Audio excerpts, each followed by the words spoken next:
आप इमेजिन करो एक क्रिकेट का मैच चल रहा है, आप यहाँ पर बैटिंग कर रहे हैं। ये लाइफ का गेम है, क्रिकेट का गेम नहीं। पीछे कोई विकेट्स भी नहीं है, कोई विकेट कीपर भी नहीं है, कोई और प्लेयर्स भी नहीं है। सामने से लाइफ आपको एक के बाद एक बॉल फेंकते चली जा रही है। एक बॉल आई, आपने बैट घुमाया, बॉल छूट गई, पीछे निकल गई। अब आप क्या करोगे? जी हाँ दोस्तों, ये गेम ऐसी ही है जहाँ मैंने आपको कहा ना, कोई विकेट्स है ही नहीं और ना ही कोई प्लेयर है। मतलब आप चाहो तो भी जिंदगी के खेल में आउट नहीं हो सकते तब तक जब तक कि आप खुद मैदान छोड़कर ना भाग जाओ। दुनिया की कोई ताकत आपको हरा नहीं सकती अगर आप पिच पर डटे रहो। संदीप माहेश्वरी ने रियल लाइफ को क्रिकेट के एग्जाम्पल से समझाया था और अब मैं आपको क्रिकेट के ही एग्जाम्पल से रियल लाइफ को समझाने की कोशिश करता हूँ। श्रीलंका का एक खिलाड़ी था, उसके दिमाग में बस एक ही चीज चलती थी, जो क्रिकेट क्रिकेट और बस क्रिकेट थी। अपनी कड़ी मेहनत और लगन के दम पर उसे श्रीलंका की टेस्ट टीम में डेब्यू करने का मौका मिला।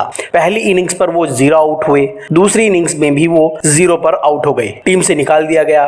फिर उन्होंने प्रैक्टिस सिर्फ प्रैक्टिस की। फर्स्ट क्लास मैचेस में तो लगातार वो अच्छा प्रदर्शन कर ही रहे थे, इसके साथ उन्हें 21 महीने बाद फिर से मौका मिला। इस बार फिर वो पहली इनिंग्स में 0 पर आउट हो गए, दूसरी इनिंग्स में भी 1 रन पर आउट हो गए। फिर टीम से उन्हें बाहर निकाल दिया गया। फिर एक बार वो अपनी प्रैक्टिस में जुट गए, प्रैक्टिस और सिर्फ प्रैक्टिस की। फर्स्ट क्लास मैचेस में फिर दोबारा से हजारों रन बना डाले और 17 महीने बाद फिर एक बार उनको मौका मिला। इस बार फिर वो 0 पर आउट हो गए, फिर टीम से बाहर निकाल दिया और उन्होंने फिर इसी पैटर्न पर अपनी प्रैक्टिस जारी रखी। और 3 साल बाद एक बार फिर उस खिलाड़ी को मौका दिया गया और इस बार उसने झंडे गाड़ दिए, जिसका नाम था मरवन अट्टापट्टू। इस बार अट्टापट्टू नहीं चूके, उसने जमकर खेला और श्रीलंका की ओर से 16 शतक और 6 दोहरे शतक जड़ डाले और श्रीलंका का one of the most successful कप्तान बनकर दिखाया। सोचिए, जिस इंसान को अपना दूसरा रन बनाने में 6 साल लग गए, अगर वो इतना बड़ा कारनामा कर सकता है तो दुनिया का कोई भी आदमी कुछ भी कर सकता है। और कुछ कर गुजरने के लिए डटे रहना पड़ता है, लगे रहना पड़ता है। मैदान छोड़ देना आसान होता है, मुश्किल होता है टिके रहना। जी हाँ, और जो टिका रहता है वो आज नहीं तो कल जरूर सफल हो ही जाता है। इसलिए आपने जो कुछ भी पाने का निश्चय किया है, उसे पाने के लिए अपनी जिद मत छोड़िए, अपने लक्ष्य को छोटा मत करिए और अपने फोकस को डाइवर्ट मत होने दीजिए। और ऐसा करना कोई पहाड़ नहीं है, हजारों लोगों ने किया है दोस्तों। अक्सर लोग सफलता पाने के लिए जुनून की या एक तरह के पागलपन के होने की बात करते हैं। आई अंडरस्टैंड, मैं समझता हूँ इस तरह का जुनून होना